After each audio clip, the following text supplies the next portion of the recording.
ndị enyi ya ma ndụ ya na ya na-abụ na security. Ndụ ya na ya na-abụ na security. Your dad na-arụ security. Ke ndị bụ ndị ahụ, ndị ya na ya na-arụ security na-abịakwutekwa gị. Ndị one ma afa ha ma ndị ha bụ. Ahụ ma afa. Onye bụ land. Toro n'obodo isi a na-acha white. Nwere onye ọzọ? Onye nke ọzọ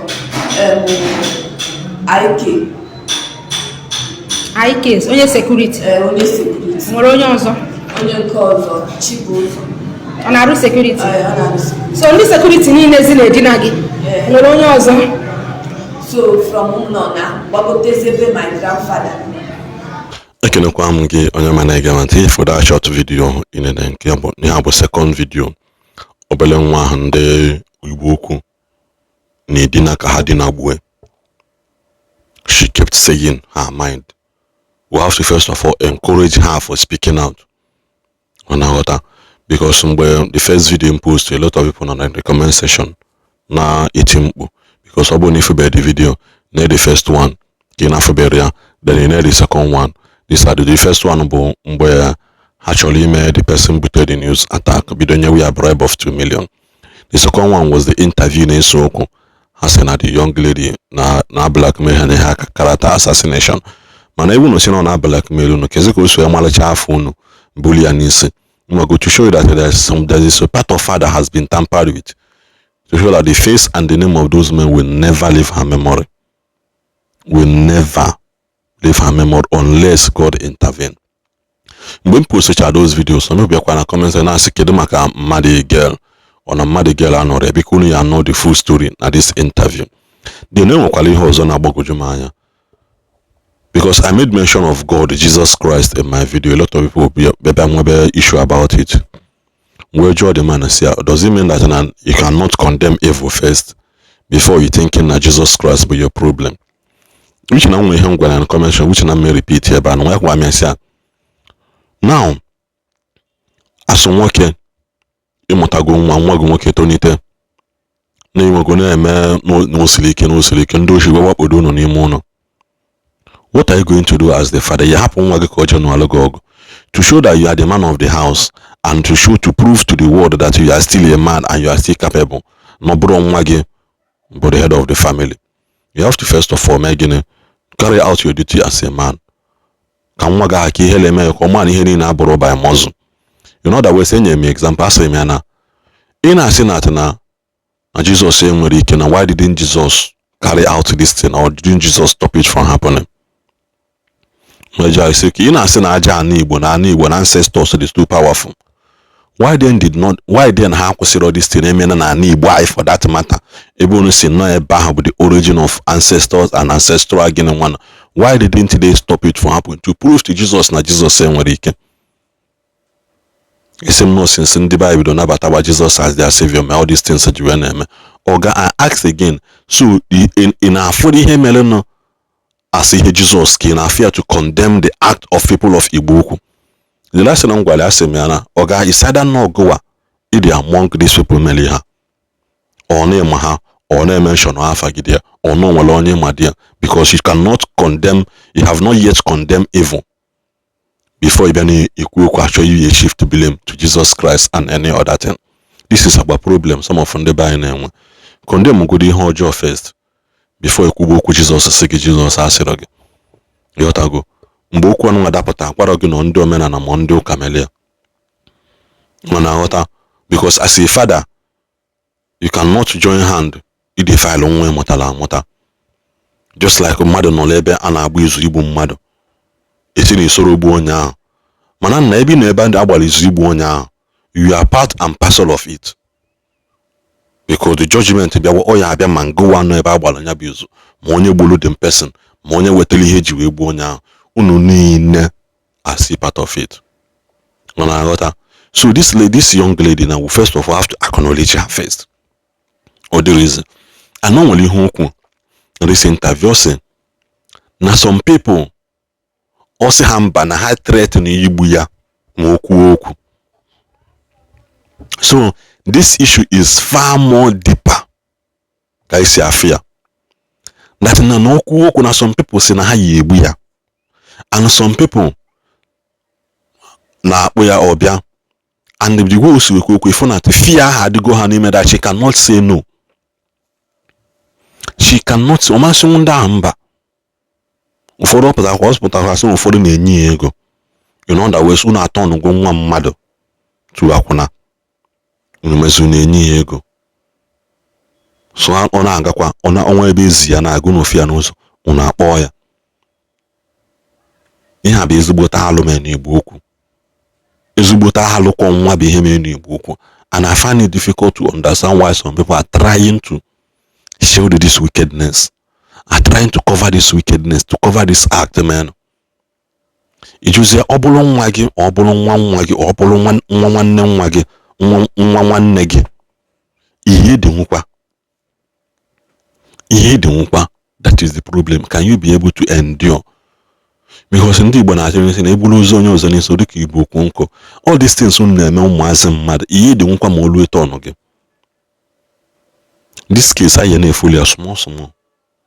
I am making I fully small. Because we are trusting God by the grace of God. I am what I update with early and them mad. Just like I see we kunke pastor men in Enugu State prophetess, the men Imo State prophetess. Nkukwa ihe nkwunya ụfọdụ bịa attack you and na support ihe ọjọọ.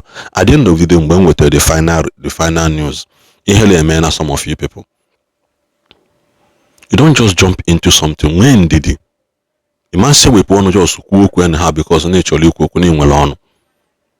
Ihe anụ bụ ezigbote alụ men.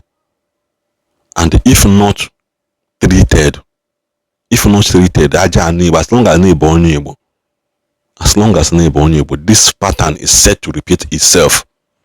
If not well treated and dealt with, because it has become a pattern. Oborokwa so ndị Igbo kwu ya na the punishment. What if by tomorrow nwanne echi nwa gị je n'ọ dị n'Igbo Ukwu, nọ nwaanyị n'Igbo Ukwu, o wee bụrụ na that family ọbata super take in that crime 50 years ago? What then is your problem? What then are you going to do about it? Ọ bụrụ na ibulu gị ihe mere n'ebe ọzọ bubata na ngwurube unu.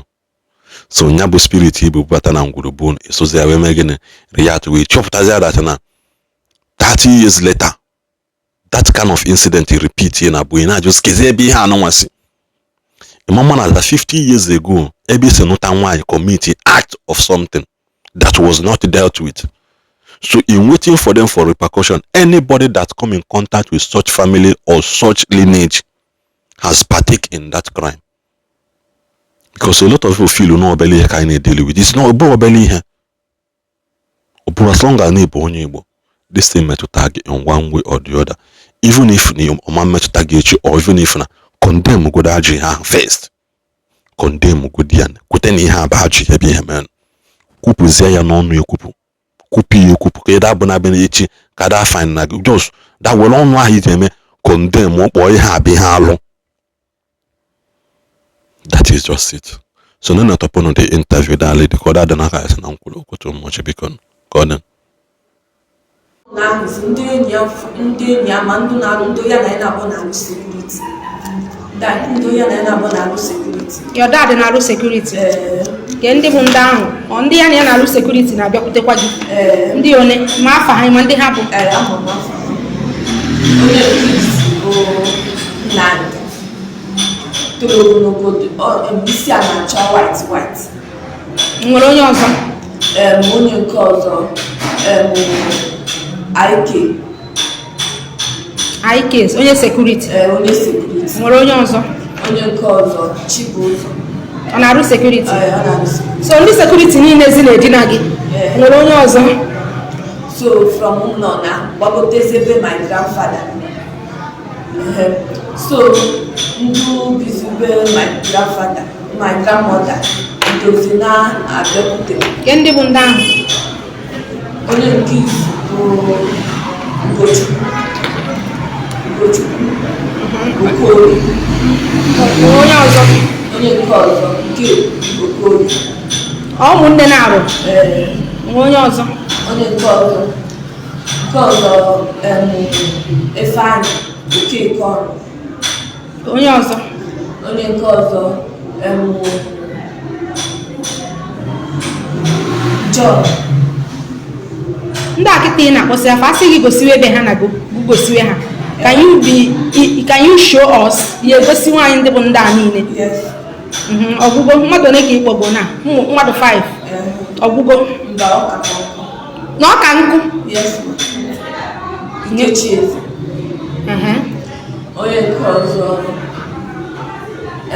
Uchenna Obidike. Ka isi marụchazi surname ha? Ọ from Abatobia. Okay. Onye nke ọzọ Papa Emma Nwechi Ego. Nke ọzọ Arinze Nwechi Ego. Onye nke ọzọ Ebuka Obidike. Onye nke ọzọ Ke ka ndị a si abịakwute gị? Hold on. Ke ka ha si abịakwute gị? Ha ihe niile a na-eme gị one day ka onye I want to know. Explain to me. Like onwere because onwe ebe m na-aga because I had my mother. So onwe ebe o jiri ozi na-aga ha fụ ha kpọọ. Nwaanyị ji ekwe a na-enye gị ego ọ maka ego ahụ ka iji eje?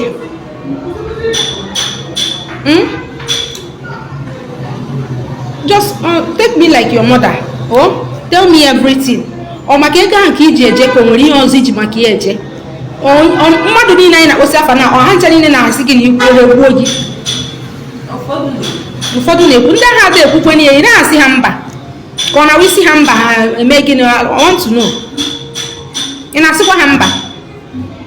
Ị na-asị mba onye bịa ha agwacha gị onye gị obere ego like how much ka a na-ada enyewe gị? Iwere jegoro ihe.